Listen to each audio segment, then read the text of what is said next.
So let me go into the talk by thanking Veer Bahadur Singh, Purvanchal University.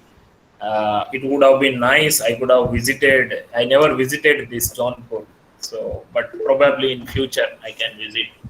I'm going to share my experience or my research experience of last 2 decades. 5 years as a PhD student, 5 years as a postdoc research scholar, and almost 10 to 11 years as a faculty. What this thermal analysis is and what kind of uh, tips I can give, or what is we should do and what we should not do. Everything is not written in all the books, even though I will give some references at the end. And as Dr. Sujit introduced me already, I am from chemistry department at IIT Madras. We have a very beautiful campus, and last 5 consecutive years we are NIRF ranking one institute in the entire country. So whenever you visit South India or especially Chennai, please do plan to visit our campus or inform me. If I am busy, I will assign a student to give you a tour of our institute and the chemistry department. Well, we all know for innovation, everybody has to join their hands together, whether it is academia, industry, or the government. Because academia cannot afford high-end equipment, especially not only purchasing. Purchasing sometimes is little bit difficult, but after that, maintaining is more difficult. So industry should pitch in to give their corporate social responsibility or their sample analyzed with higher price in academia, and the government should understand all these problems associated with academia and the gap between academia and industry research. So all three should together join hands for the innovative collaborations and the creation of innovations. I would like to thank all my past and present students and all my collaborators, and then this conference organizers for this opportunity. Well, I would like to begin with general material characterization and general techniques, and elaborately on TG and DSC, and of course few guidelines and few challenges and few suggestions. Well, let's go into this. If somebody asks me what is chemistry is about, in one line if you can tell, or 2 3 lines if you can tell, I would say chemistry is all about understanding the structure of chemical substances or synthesizing the new structures of chemical substances and understanding them through bonding and interactions and their composition, their behavior for a particular properties, and targeting or tuning particular property for a specific application. This is all about chemistry. And wherever chemical substances, whether it is a solid, liquid, or a gas, or a mixture, or a gel, or supercritical fluid, or anything, wherever the chemicals are involved together through chemical bonds or interactions, chemistry is involved. And characterization is one of the most crucial part, because to confirm it, yes, to identify it, yes, whatever we think it is there, or to quantify it, or to know the composition of each element or each chemicals involved in it. Of course, this is also very important to understand the purity of the sample. How much purity is, if there are any impurity, what kind of impurities are there. If we know only, we can remove. If we don't know what is the impurity, then we can't remove. You might be seeing Sigma Aldrich or TCI or other catalog, same chemical, same quantity, same company, same address to ship. Price will vary very largely depending on the purity. If it is a polymer, through polydispersity index. If it is 99% pure or 99.5% pure, 99.9% pure, or 4 nines, 99.99% pure. So purity is the everything.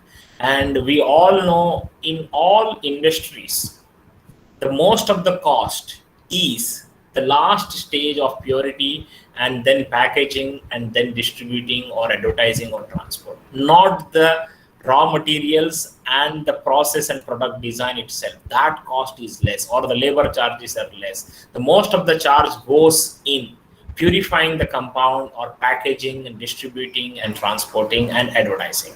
Anyway, So we need to understand the purity, impurity. We need to understand their structure or structural arrangements. We need to understand their property to target or to tune the property for a specific application. And that's where characterization become very, very crucial.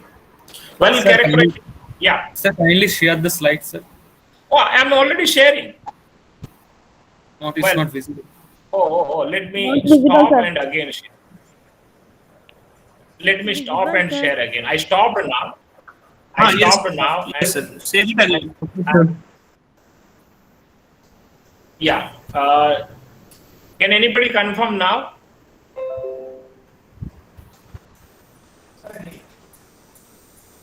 Visible, sir. Slides are visible? Yes, sir. Okay, thank you. I'm sorry, I don't know what happened. Maybe we have No, network sir. connection here. Yeah. Now Not visible. Not visible, Now it's sir. visible, sir. The presentation is not visible. It's visible, sir. Well, just organizer can confirm if it is visible. I can go, and others who says not visible, they can check. some other are sharing a screen. Actually, I request all of you to not share your screen and clean up the screen of so it cannot be removed. Sir, stop sharing and share it again. Okay.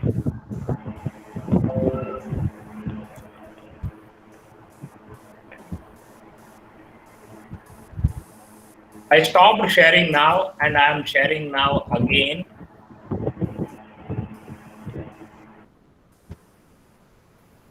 Okay, is it my window is visible? Yes, sir. Yes, sir. Visible. My browser, and now I am moving to my slides. My slides are visible now. Yes, sir. Yes, sir. Okay. Yes, Now sir. It's visible. Yes, I'll go to full mode. In this presentation so that other participant presentation cannot be on your slide. Yeah, and my friends, I have some limitation. I have another talk at 12:15. So please, as much as possible. Sorry. First of all, you please mute your mic. Okay, 11:15. I have only 45 minutes. So please let me go on. These were my slides. If you couldn't see earlier. Yes. Well, characterization techniques can be many through image analysis, surface analysis, or structural analysis, or organic analysis, what we call, or elemental analysis. Image, we say that ACM or AFM, or surface analysis, we say XPS or AES, or structural analysis, we say XRD or Raman or TEM, or organic analysis, we generally say IR or NMR or GCMS. Even NMR, we generally say spectroscopy. IR or this is also spectroscopy, or GCMS or HPLC, chromatography, Raman spectroscopy. The organic analysis name is little bit tricky, but these are chromatographic techniques or spectroscopic techniques. And elemental analysis, either CHN analysis or ICP analysis. So these all kind of analysis have been extremely useful, and other than thermal analysis, which we will see in the detail later on. But let me tell you first thing. All of these are very sophisticated instruments, very expensive to buy, very expensive to convince funding agency, and those departments they are very lucky. But they do face immediately other problems. Students unknowingly damage it, or they do not have hands-on experience, or they run out of money for consumable, or even for small repairing is there, the parts has to come from abroad, and it will lie down for non-functional for weeks and months and then years, and then become unusable. It is very unfortunate situation, and many institutes these are facing now. So how to overcome this? So the prerequisite, any student, any technician, or any scientific officer, or any faculty, before touching that instrument, they must read the theory about that.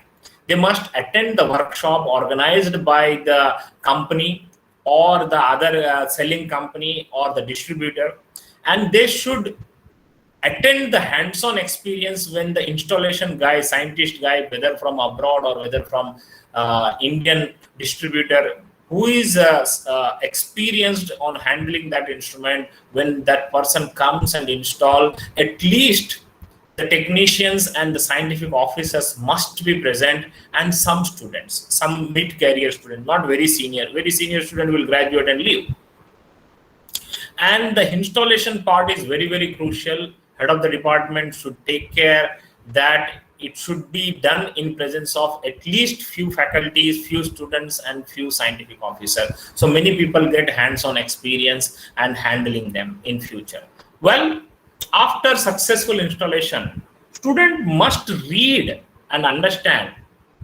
It's not about giving sample to the technician and ask them, भैया कब run करोगे? Do it quickly. मेरा result आ गया है, मेरा paper revision के लिए. All this is fine, but we ourselves should understand whether we are doing or scientific officer or technician is doing. What is the importance of sample preparation? For a technician, it's a job. Why he cares about your results? He just submit the sample and take out the results. You have to be very, very careful what to do, what not to do. So sample preparation is one of the crucial thing, and the sample size should be optimal. It should not be less than the required, or it should not. Don't think that मैं ज़्यादा sample डाल दूँगा तो अच्छा result आ जाएंगे. So most of the time heavy sample loading is also a problem.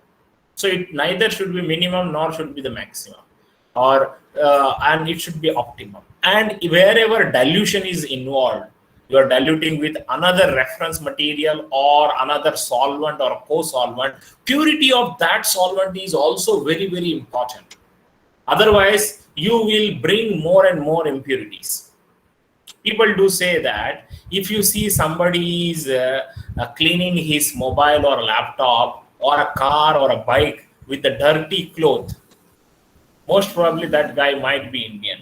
I'm sorry to say, but this the people says that our intention is to clean, but we are cleaning with the dirty clothes. So instead of real cleaning, you might be adding a tiny dusty particle in that, which can go into the processor later on and which can create more and more problems instead of cleaning purpose. Momentarily, you may see that the surface is clean, but you are putting more trouble. So in organic reactions or in any chemical reactions, when more and more steps involved, more and more chemical involved, even for purification stage, if stages are more, chances of impurity adding is more. So we have to be very, very careful as number of steps gone, or whenever you are diluting, whenever you are using reference materials. Well, we'll take it forward. As I told you, purity of the sample is at most important thing in the chemical science. It doesn't matter how expensive your instrument is, how calibrated is, how excellent is, technician is well educated, everything is fine. But the core thing, your sample itself has impurity, how you will get a good results. It is like that. मैं Google में कब से search कर रहा हूँ, result अच्छे नहीं आ रहे यार, मैं कब से सर्च कर रहा हूँ. You never pay attention that there was a spelling mistake. Google is a good search engine, but what your input word is wrong. It's the same way, the purity of the sample is more important than the instrument thing. And whatever expensive instrument is, frequent calibrations are very, very essential. Without calibration, one cannot do. So one should understand how often one should calibrate, especially when the type of the material will change. See, if any instrument is for a particular group, same kind of materials they are using, maybe calibration not required so often. But if it is a common facility, department facility, where physical people or physical group people, organic group people, inorganic group people, analytical group people, or bio people, or pharmaceutical people, everybody is using their sample from the same instrument with the varieties of the nature of the sample, where the temperature range or the flow rate, everything you are frequently changing, there you need to have a calibration so frequently. It's not all about you put some instrument and some sample and results came out. Analysis is very, very essential. This will not be done by technician or scientific officer. This has to be done by the researcher. And error is very, very important. Please remember, in this world, in this realistic world, error-free results is next to impossible. Error is associated to the atmosphere. We say temperature is 25, it may not be 25. It may be 25.01 or 24.99, even though your laboratory is a double door and the temperature is maintained by air conditioning or whatever, or triple door. Pressure, when you say atmospheric pressure, it might be fluctuating. Especially in instrumentation analysis room, you see that no fans will be there. Because with the fan wind flow changing and whatever you are doing measurements, in any analytical instrument laboratory, fan should not be there. Or fan should be switched off well in advance before doing measurements. When your balance accuracy is 0.01 milligram, on top of the balance, you have a fan running on 5 number. Or on the surface of the table, you put mobile where WhatsApp messages with the vibration mode, or the calls are coming with the frequently with the vibration mode, and your surface is shaking. Of course, you will not get a good results of 0.01 accuracy. So these are the minor things one should be very, very careful. Or error analysis is very, very important. Error can be of many types. 1, instrumental error. 2, human error. 3, calibration and purity of the sample error, and many more. Or what you call the continuous error or propagate error. And to combine all these things, we have to do this error propagation. We call in movies, dushman ka dushman dost hota hai. Or whatever you say, error pe error. Let's say you are measuring a density of some sample where density is a mass by volume. Mass has some error and volume has some error. Let's say 10 gram of water you took and it has a 10 ml. So you say 10 gram and both have error 0.1. So 10 gram plus or minus 0.1 gram divided by 10 ml plus or minus 0.1 ml. So 10 cancel out. So it is a 1 gram per ml or 1 gram per cc is a density. But what about the error? Error पे error cancel नहीं होता है. Error दुगना होता है या उससे ज़्यादा होता है. So 0.1 and 0.1 in the numerator and denominator will not cancel out. It will propagate. This is called propagation of errors. One should understand this. Well, maintaining instrument is not easy. High-end equipment or the components are very expensive, and the maintenance is also very, very expensive, especially the consumable. You may need a liquid nitrogen, you may need N2 gas, you may need helium gas, you may need argon gas, or you may need other varieties of the pan or a filter or whatever you call crystals or tips. Varieties of the consumable is required. Well, now let's go into the thermal analysis. The thermal analysis is a series of techniques that provide the property measurement, be it glass transition temperature or melting temperature or decomposition temperature or other changes, visible changes through temperature change as a function of temperature, as a function of time, or as a function of flow rate, or as a function of other inert material. Well, if you are measuring mass change versus temperature or mass changes versus time at unique temperature or constant temperature, we call thermogravimetric analysis. Or if you see heat flow changes versus temperature or time, we say differential scanning calorimetry. And differential thermal analysis, you need temperature differences between one reference and one sample. Well, this is all about the temperature change. Either mass is changing with temperature, or the temperature difference with the constant temperature, or the heat difference with the constant temperature. This is a different techniques. But if you summarize this, all thermal analysis, what are the major components?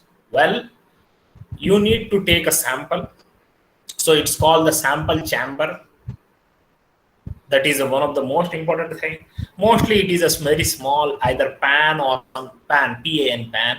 It might made up of what you call unique materials which can withstand at high-end temperature. Then you have a furnace because you want to heat it. And then you have a thermal balance. While heating, how much weight is changing, you need to know, or the heating should be as uniform as possible. So you need to have a temperature programming. And all these things you want to control from externally. So you should have a data equation system. So sample chamber, furnace, thermal balance, thermal programming, and all this data equation and the sensors controlled with the programming. This is all about thermal analysis. The price of the instrument will go higher and higher when very small change in mass you can detect, or the sample requirement is minimum, or temperature control is very precise, or temperature shoot up, either heating or cooling is fast, or along with the temperature change how balance will work, or the volatile compound may not interfere, how quick exhaust system is there. This make the instrument better and better and expensive. Well, if you see TG, I'm not advertising anybody, okay? Most of the slides I have taken from 2-3 companies. One among them is a TA Instruments, but this is not for advertisement of any instrument, okay? This is only for understanding. Well, TGA measure the amount of weight change as well as the rate of the weight change. Wherever rate is coming or with the time change is coming, we know it's a kinetics. So thermodynamics and kinetics can go together in thermal analysis.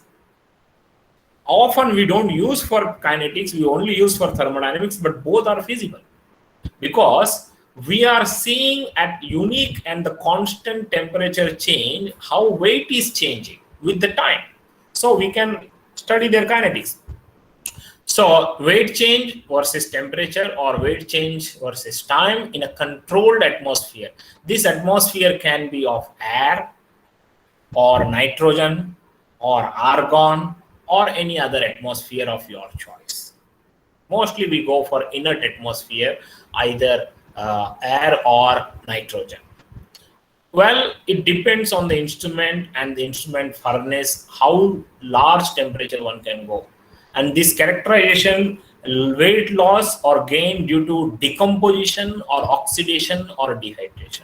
Since you see this weight change with the time, then you can understand the rate of decomposition, rate of oxidation, or rate of dehydration. Or you do with the temperature, then you understand the decomposition temperature. Well, this method is called destructive method. Your sample is gone. You cannot get back your sample again. In some thermal methods, for example, DSC, nothing will happen to your sample. But in this TGA, your sample is gone. Once you heat up, what you will get at the end, anything you heat up, what you will get after decomposition, only mesh carbon. Well, so TGA measures either loss or gain. Say sometimes we don't think that always heating will loss. Sometimes heating will gain depending on what atmosphere is around. If you are doing under air, or if you are doing under a particular gas, let's say oxygen or something else, or hydrogen, where catalysis is happening and the reaction is happening and weight may gain. That's very rare, only in few reactions where adsorption is happening or absorption is happening. But otherwise, usually weight will loss. Well, so TGS measures weight versus temperature. So how precise this weight should be? See, TGA can be done dynamic TGA where you are changing temperature, or TGA can be done isothermal where you keep, once you heat up, you keep the temperature same, and with the time what is happening you may measure. That to understand the kinetic parameters. But mostly we go for temperature variation and we weigh the weight loss. How much sample might be, those who have not at all used TGA, how much sample is enough? You will be surprised to know few milligram sample is more than enough. Milligrams. Well, TGA will tell you with the few milligrams of sample, thermal stability of material, how long this material can be withstand. And people say,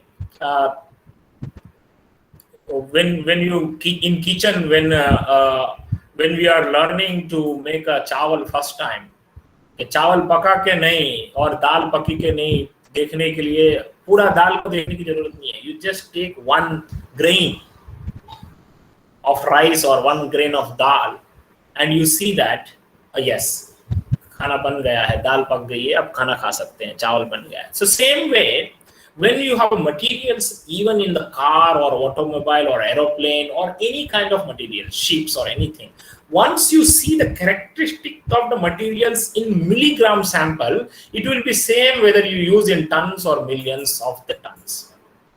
And that's the beauty of the properties of chemical substances. And it will tell you about the thermal stability of the material or composition of multi-component system, because they may be decomposing at various stages or they may be having their own characteristics with the sample, even though they have uniform mixture in the multi-component system, but each component has their own characteristics with the temperature, and that we can check with this TGA. Well, we don't want anything, we just need to know whether our compound is pure, but it has taken any moisture or not. That's the biggest problem with hygroscopic compounds. You leave it in open atmosphere, it absorbs a lot of moisture, or it takes the gases from the air, very minor quantity. But with this moisture or keeping this to open atmosphere, many property will change. If sample is hygroscopic, it absorbs moisture. Some of the very crucial properties, especially transport properties, viscosity, rheology property, or the other transport properties will affect a lot.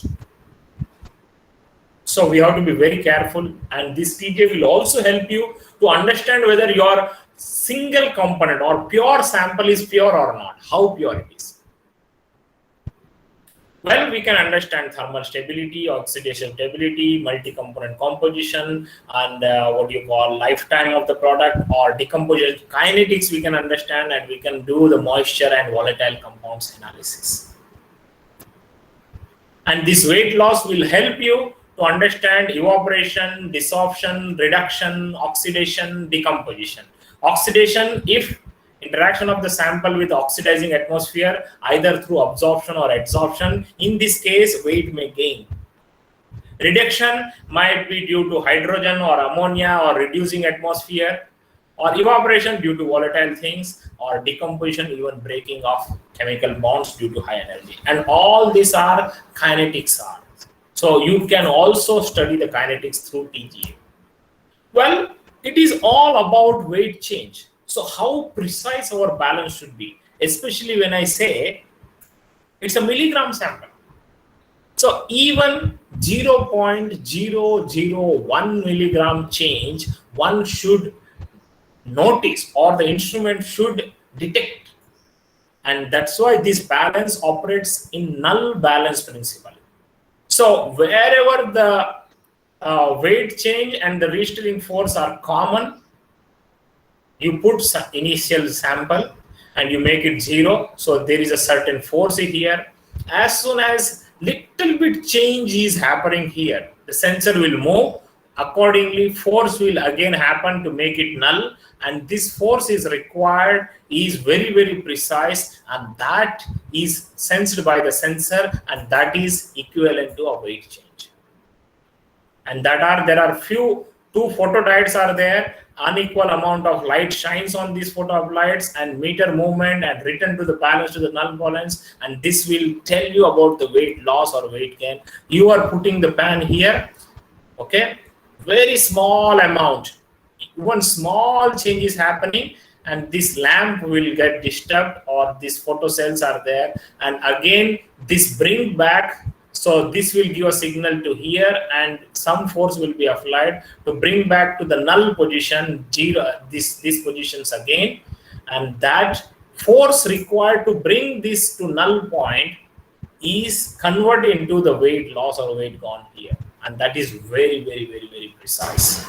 And this will work in any temperature range. So temperature is high or low, it won't affect them.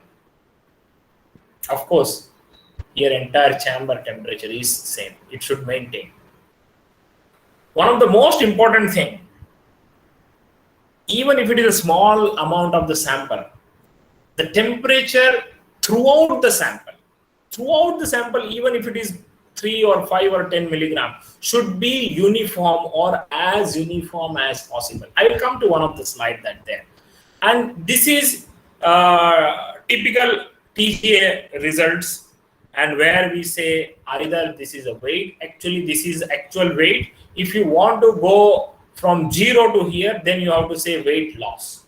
100% means this is your sample, and you see what is the sample. This is a polytetrafluoroethylene, and sample amount is taken 10.3 milligram, and the heating rate is 5 degree per minute, and the inert atmosphere is nitrogen gas, and the nitrogen flow rate is 50 cubic centimeter per minute. So this is what called pull data. Otherwise, if you don't write this in this, of course, one has to write the instrument name and date also. And that's how the research papers accept when you submit this as a supporting information. So size should be written, heating rate should be written, and the inert atmosphere flow rate should be written, instrument name should be written, and the date, and sometimes they write operator name also, or the name code. So you see 400 degrees, nothing happening, 100% sample is there. This Mi is the initial mass, Mf is the final mass. Okay, this is the initial temperature and final temperature. Initial temperature where decomposition started. Actually, you see here decomposition started from here. Curve starts, and let's say where the curve again become linear here. So this first curve to this next to linear curve, they take this analysis. Nowadays, softwares are there. You need not to do. Earlier, we used to do manually, taking this plot, and then now for this plot you may have millions of data in Excel sheet. So you can, from there also you can find out where the mass loss is happening. And most of the time, very initial mass loss might be due to moisture, especially from 100 to 95 is most of the time is a moisture, unless your sample is extremely pure. So you can see this here. So up to 500 is nothing happening, and it started losing its weight. Okay, and this is called initial weight loss. And then once you see around 590 or around 600, you don't have, almost nothing is there. So everything become mess. Of course, it won't go to 0. Most of the time, you may have some 10 milligram or whatever, whatever in the mess form. It's very, very, all the gases or the dissolved gases and other things can go away, but the carbon will remain. It depends how much carbon will remain. So it may go very close to 0. And this is the typical TGA curve. Well, if you see, each one is a different TGA curve, mass versus temperature. I'm talking about 7 different results. Okay, when I say see A, don't see anything else. Let's talk about A. Here, if your TGA curve is like this, that means in the given temperature range from here to here, nothing is happening to sample. For example, here. So no mass change over entire range. But if you see like this, suddenly drop, and nothing happening for quite long time. This is most of the time due to some impurity of volatile compound. It might be some solvent or it might be a moisture. So your actual compound is this much. This is very, very pure compound because large temperature change, nothing is happening. But at the very early stage, something reduced. So it might be either solvent or impurity or moisture.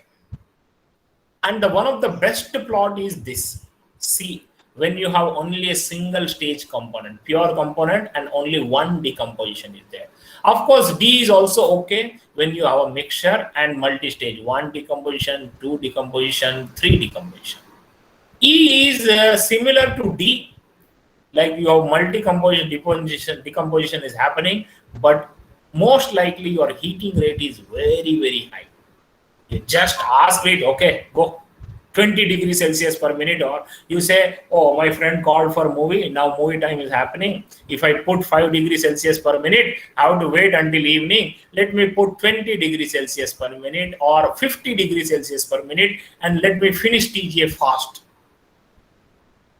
So while you heating the sample, before sample get realized it getting heating up, the temperature might got fast and it could have been over exceeded the decomposition temperature. So you can't see the sharp changes. This is a typical thing where mass is gaining. This might be due to adsorption or absorption, very rare. But here you see mass gain due to something, maybe inert atmosphere or some reaction, and then losing. So most of the time, if your compound is a complex, D is expected. If your compound is pure, C is expected. If your compound is pure but very minor amount of impurities are there, maybe B is expected.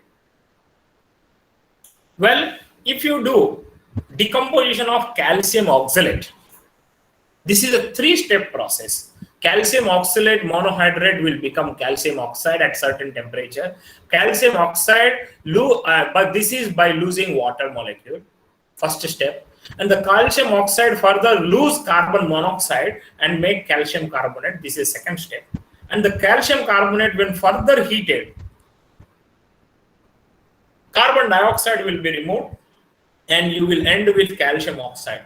So calcium oxalate monohydrate will become calcium oxide in 3 steps by losing H2O, CO, and CO2. If this is known, how we will do or how we will understand this decomposition through TGA? Well, here the green curve you see, the green curve here, this is the pure calcium oxalate monohydrate, and around 100 degrees Celsius, first decomposition you see, and weight loss was around, so initially let's say it was around 10 milligram or whatever it is, 12% of weight is lost, and now the sample is 0.87 milligram because water is gone. And water is gone, and the sample is how clean this green curve is there. You see up to 400 is nothing happening, and then it start losing carbon monoxide. This is the second stage. So calcium oxalate. So at this stage, we have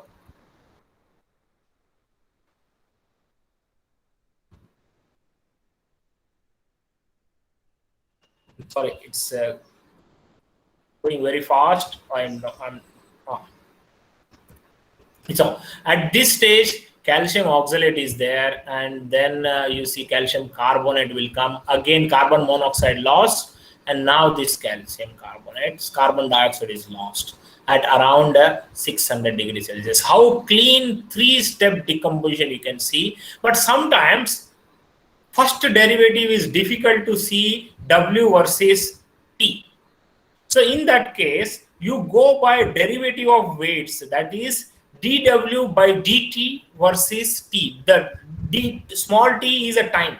So change in weight versus change divided by change in time versus temperature. When you take, this is the blue one, how good. So this first decomposition and this peak should be matching the same temperature. The second decomposition and then second peak should match. So the blue one is the right hand side axis, that is dW by dt. T is as temperature, small t, versus this big capital T temperature. And then green is this one, even when sometimes you can't see very clean decomposition in green curve, that is W versus capital T, you can get it through derivatives, that is dW by dt versus capital T. Well, these are the thermal profiles of degradation profiles of some polymer, polyvinyl chloride, polyindole, polytetrafluoroethylene, polymethyl methacrylate is shown, and inert atmosphere or air atmosphere. But if you do same thing in different, I will show you. So what are the few things one should remember? One, in entire temperature range, your pan where you took the sample, it should not react with the sample. So it should be inert, whether it is alumina or quartz or platinum. The pan should be inert in entire temperature range. Another one, whatever temperature you are increasing through furnace, that temperature should reach to the equilibrium as quick as possible, or the heat capacity of the pan should not affect the temperature difference between the pan and the material. So the pan and the material temperature should be as precise as possible, which is our maintained temperature. For this reason, one should give enough time to get the thermal equilibrium. Entire sample should have same temperature, pan should have same temperature, and the instrument inner entire balance should have same temperature. For this purpose, you need to give sufficient time. For this purpose, heating rate should be as low as possible. Well, that's called ramping rate. Suitable heating rate is detect to overlap reaction is better. Purge gas. One more thing. So sometimes while doing experiments, air may interfere or moisture may interfere and it may alter our results. For that purpose, we need to do this in an inert atmosphere, or we call purge gas. And the purge gas should be such a way that it should not interfere with the sample. It should not react unless we want it. Okay, unless we want that gas absorption kinetics. Otherwise, this gas should not react with the sample. First thing, the gas flow should not affect to reach the thermal equilibrium faster, or it should not interfere the entire instrument in another way. Anyway, and the sample mass is very, very important. I told you it should not be very low that resolution limit of the balance is lost, or it should not be very high that the balance may be damaged, or when you take more and more sample, the thermal equilibrium may need more and more time. Especially amorphous material is very, very tricky. Crystalline material, you take small amount and spread it over entire pan. But if it is like a gel or like amorphous material, you can't spread it. So we ought to be very, very careful with the amorphous material.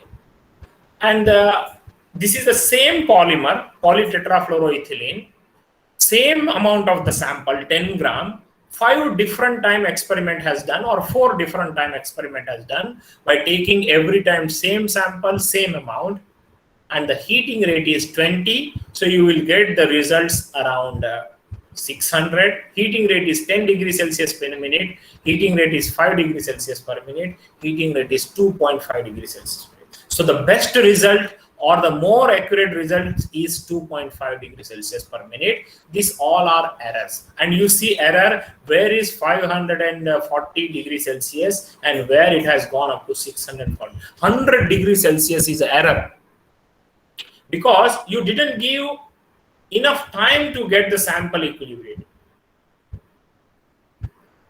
So slow heating will allow to approach thermal equilibrium better and better way. Fast heating will generate thermal lags and the results will be wrong. And this is what I was telling. 20 degrees Celsius per minute, answer was 560, and 2.5 degree per the melting temperature, or what you call TM, is 524. The difference is around 40 degrees Celsius, and that's a wrong answer. 40 is a too much wrong. So we have to go as slow as possible when you want better and better results. But if you want to just have a guidelines, you don't want to know accurate results, you want to know just approximate results. In that kind of scenario, instead of wasting your time, wasting of spending more money on heating and what you call purging neutral gas, that time you can go for 20 degree or 30 degree, because you just want to have a rough idea whether it is 400 or 500 or 600. If you see with the time, when you want to do experiment, same experiment, 20 degrees Celsius per minute, your entire experiment over in half an hour. But when you do 10 degrees Celsius per minute, you have to wait almost 1 hour. And this will become 25 degree, 1.5 hour. And this is almost 2.5 hours. So how much time you have, how much money you can spend in heating rate, how much purge gas, you can imagine how much purge gas could have gone in this measurement compared to this. Here you saved time, you saved instrument money, you saved purge gas, everything, but your result is wrong, 563. Here you have spent lot of time, lot of money, lot of purge gas, lot of patience, and your result is very accurate, 524. Well, let me move. If sample size is different, let's say heating rate is same, 5 degrees Celsius per minute, instrument is same, sample is same, but only I'm changing sample weight. So I started with 17 milligram of the sample polystyrene, then or let's say it is a 5 I'm reducing, 15, 10, 5, 2.5 milligram. So when sample size is high, I think I can stop in 5 more minutes. Okay. When sample size is high, thermal equilibrium is becoming slower because your heating rate is common. And you see here, when you took 17 milligram, your answer was around 480 degrees Celsius. Here, decomposition temperature. But when you do less and less amount, you got better and better results. So the best result is 407 because you have minimum sample. But it doesn't mean that you should go to the below detection limit. If instrument cannot detect, that cannot be below. So that's why you have to go for optimum sample. So sample size should be as small as possible, but should be detectable. Temperature ramping should be as slow as possible. And then we'll go for purge gas, should not interfere purge gas. So for the time being, let me skip this calorimetric techniques. We have DSC and ITC. These are the two most important things. In DSC, you can get back your sample and you may use it. May not be in ITC, but in DSC, you can use your sample again. And these are the few instruments. If you come back to DSC, here you have two different things.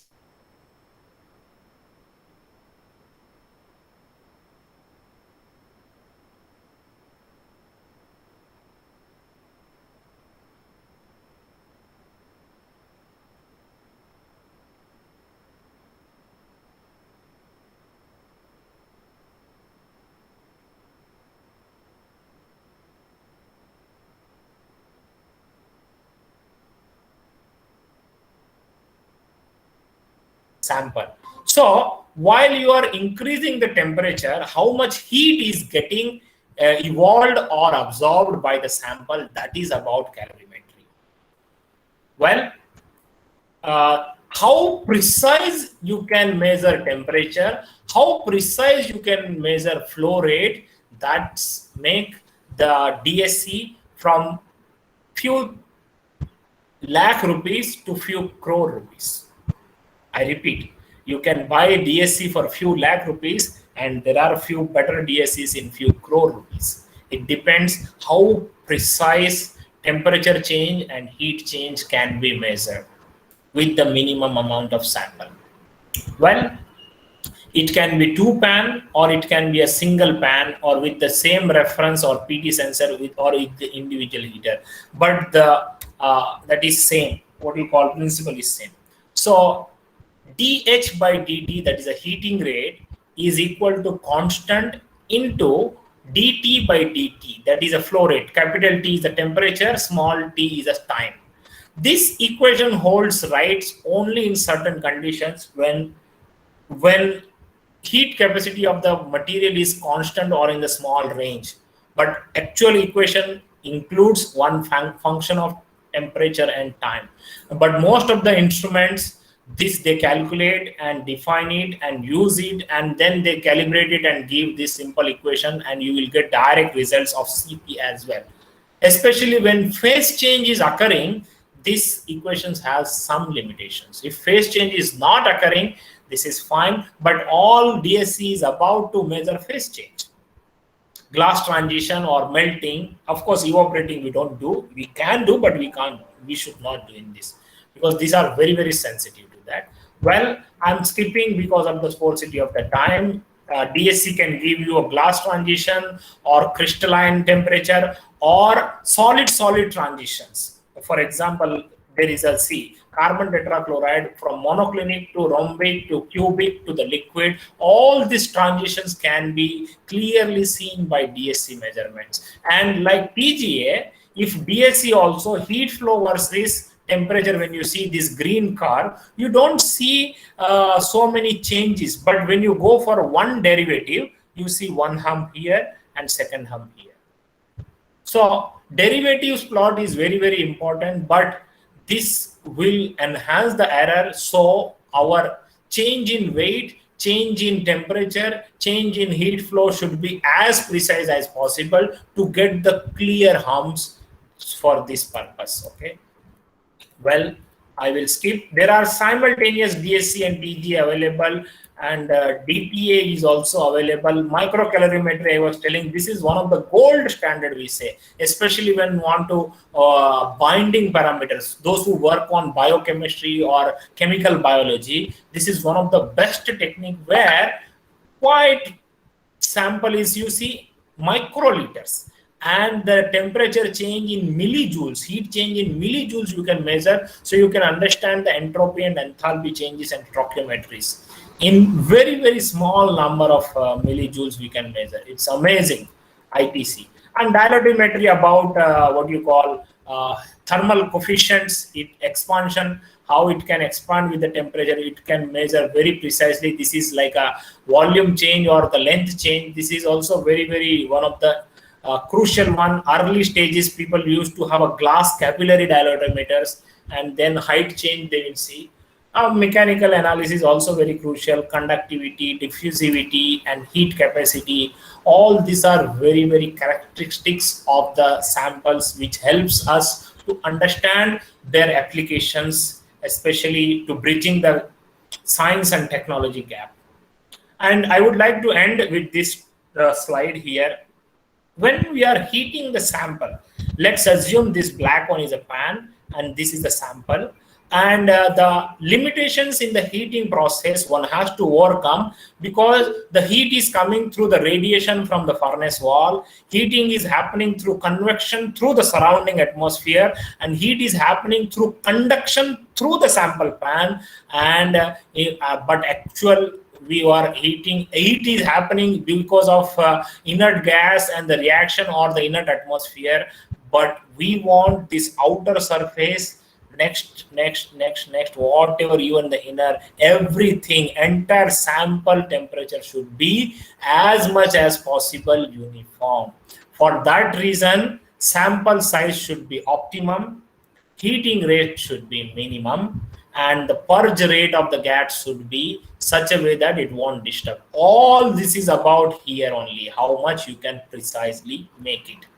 Well, there are so many ifs and buts. Let me stop it here. There are so many books available, analytical books. Brown book is very book, Brown and Gallagher, and I have taken from Perkin Elmer, TA Instruments, and so many. My students helped me make the slides. Friends helped me to share slides and many were. So I don't claim any of the slides. This is my group. Please feel free to write to me. This is my last name, gardas@iitm.ac.in. And thank you. Thank you very much for your time and patience.